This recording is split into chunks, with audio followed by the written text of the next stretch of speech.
Намайг Эрдэнэ гэдэг Улаанбаатар хотод ажиллаж амьдарч байгаа 4 жилийн өмнөөс Булган аймгийн Хангал сумын 2 дугаар огт мал маллаад хөдөө аж ахуйн бизнес эрхлээд хүүхэд хонь үржүүлээд ингээд амьдарч байна. Ер нь бол сүүлийн жилүүдэд Улаанбаатар хотын элдв асуудлуудаас болоод залуучууд, залуу гэр бүлүүд хүмүүс ер нь хөдөө орон нутагт шилжин суурьшиж амьдрал ямар вэ гэдэг ийм бодол тээж эхэлсэн гэж би ойлгодог.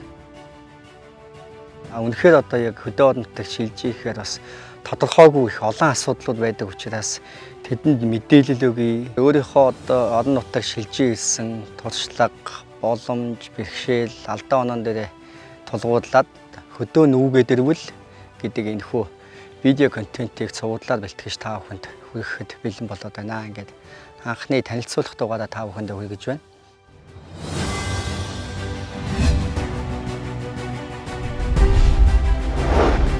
Миний контентийг анхааран сонсож үзээсэй гэдэг нэг тийм 2-3 онилсон субъект надад байна л да. Нэгдүгээрт бол мэдээж Улаанбаатар хотоос хөдөө орон нутагт шилжиж гэж бодож байгаа залуучууд, гэр бүлүүд, хүмүүс миний контентоос газар дээр нөхцөл байдал ямар байдаг, ямар асуудлууд байдаг талаар сайн мэдээлэл аваасай гэж хүсэж байна.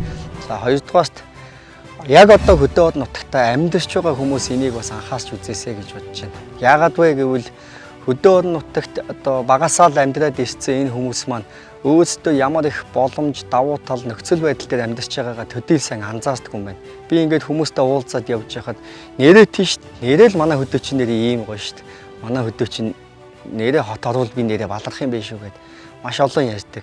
Тэгэхээр энэ хүмүүс бид хаана амьдарч байгаа вэ гэдгээ ойлгоод авах юм бол одоо жил ирэх бүр Улаанбаатар руу шилжин явж байгаа, Улаанбаатар руу ингээд төвлөлийг нэмэгдүүлж байгаа тэр статистик тоо өсөх биш.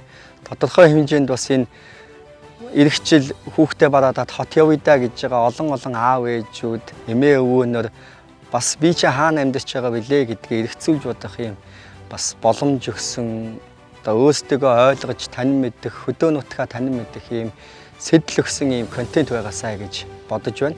За мэдээж 3 дугаарх гол субъект бол би энэ шийдвэр гаргах төвшний бодлого боловсруулж байгаа хүмүүс сайн бас анхаарч цав цагаа гаргаад бас үзээсэй гэж бодож байна. Бодлого боловсруулахдаа энэхүү сурвалжлагууд гарсан баримт факт жишээнүүдийг тусгаж аваасай гэж хүсэж байна. За тэгээд хамтдаа нүүгээд ирвэл гэдэг энэхүү пэйж цуврал контентоо хэдүүлээ хөгжүүлээд явъя. Найзуудтайгаа нийлээд маш олон салбарт шин зүйлийг гаргахын төлөө ажиллаж бас тэгээд унаж, бүдэрч явж ийлаа.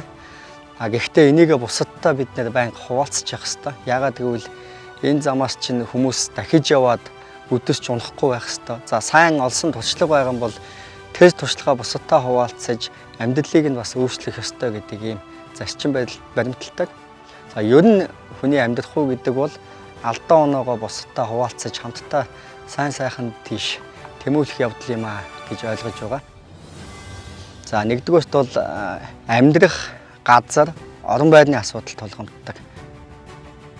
Ер нь хөдөөгийн сумдад, аймгийн төвүүдэд газар олж авах боломж болцоо хэр юм бэ? Ямар одоо хууль эрх зүйн хүрээнд ямар шат дамжлагыг дамжиж газар олдох юм бэ? Улаанбаатар хотод газар авах гэж байгаа шиг, цуслангийн газар авах гэж байгаа шиг, үйлдвэр аж ахуйн зорилттой газар авах гэж байгаа шиг яг хөдөө орон нутагт бас ийм хүндэл байдгүй, он удаан жил хүлээдгүй, хүнд сурталтай юу, бэрхшээлтэй юу, асар их хөрөнгө мөнгө орох уу гэд зөндөө олон асуултууд байгаа. Тэгэхээр газрыг яг хөдөө орон нутагт сумын төвд хэрхэн авч болох юм бэ гэдгийг би Хангал сумынхаа жишээн дээр нэг контент болгож та бүхэнд тайлбарлах болно. За газраа авсны дараа мэдээж энэ хүмүүс чинь тогтохтой амьдрах орон байр зайлшгүй шаардлагатай учраас инженерийн шийдэлтэй тохилог орон сууц бариул бас ямар хуу боломж байгаа юм бэ? Олон эцэг эхчүүдийн хувьд бол санаа зовдөг, хөдөө шилжин шууршихад хамгийн том гацаа саад болдог асуудал бол хүүхдийн боловсролын асуудал байдаг.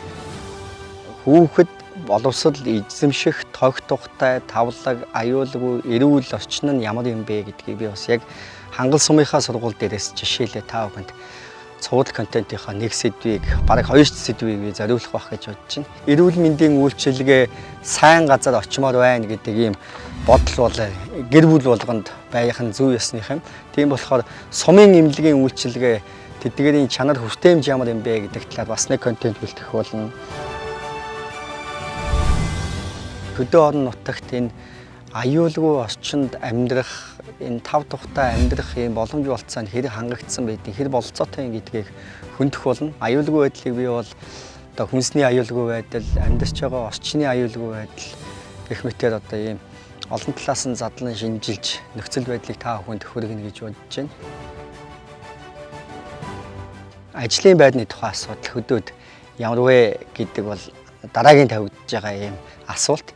Тэгэхээр яг одоо манай хангал сумын хэмжээнд ямар мэрэгжилтэн ажлын байрууд, сургууль дээр, цэцэрлэг дээр, захиргаан дээр одоо дутагдaltaй байгаа юм тэдгээрийн цалин хөлс хангамж нь ямар юм, хэрвээ ирж ажиллавал бас сум орон нутгийн зүгээс ямар боломж болцоогоос тэр залуучуудыг дэмжих болцоотой бэ гэдэг талаар бас дараагийнхаа сурвалжлагыг бас бэлтгэж хөрнөгнө.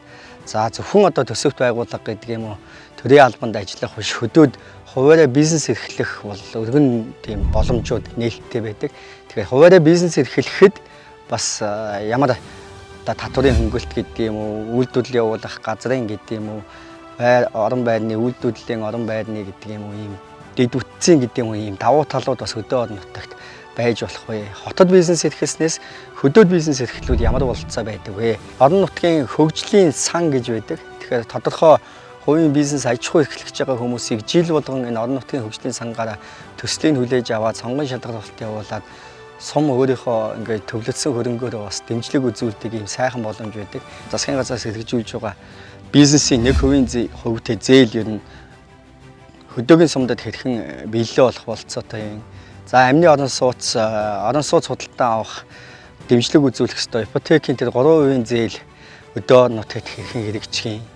Гэх мэтчлэн засгийн газар болоод орон нутаг аймгийн зүгээс энэ залуучуудыг шилжиж ирж байгаа залуучуудыг дэмжих бодлогын талаар бас цогц контентуудыг хүргэе гэж бодож байна. Гэх мэтчлэн ер нь тэгээд Булган аймаг хангал сум болоод бусад манай хөш зэрэгэлдээ сумдуудад Улаанбаатар хотоос гадаад дотоодод сургууль төгсөж ирсэн сайн залуучууд ингэж хувийн бизнесээ хийгээд янз бүрийн төсөл хөтөлбөрүүд санаачлаад ингэж шилжиж ирээд амьдарч байгаа. Энэ шилжиж ирсэн залуучуудынхаа одоо амьдралын замнал хэрхэн ажиглаж байгаа талаар бас та бүхэнд мэдээлэл, санаа оноо авах үүднээс бас контентуудаа бэлдэнэ гэж бодож байна. Танаа хангал суманд энэ асуудал ер нь ямар байдгийг, энийг одоо зохицуулсан хууль эрх зүй бодлого, орон нутгийн одоо үдирдлага хэрхэн хэрэгжүүлдэг гэдэг талаар бас санал хүсэлтээ бас илгээж болох юм шүү гэдгийг хэлмээр байна.